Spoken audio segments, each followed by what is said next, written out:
All right, here I have a Dyson fan, and I'm going to show you how to replace the filter on this Dyson fan. But before we get started, could you give me a thumbs up as well as subscribe to my channel? I'll appreciate it tremendously. So I have the Dyson fan right here. Here it is in all of its glory. Now, occasionally you will need to change the fan on here. And so in order to change the fan, you want to make sure that the Dyson is sitting upright and straight. I'm going to turn it to an angle like this so you can see this right here. Do you see this right here? There are buttons on this side, one button on this side, and a button on this side. Now, the filter is underneath this compartment right here.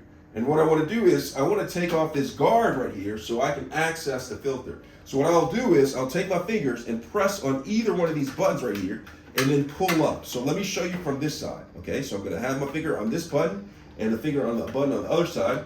Press it in, slide it up like that, and look, it's exposed. Now you want to remove any of the debris that's on here, lint that is on here. You want to wipe this up with a cloth, and then inside of here, the filters kind of just came up with it. So I'm just going to tap on that, and look at this. This is the filter right here.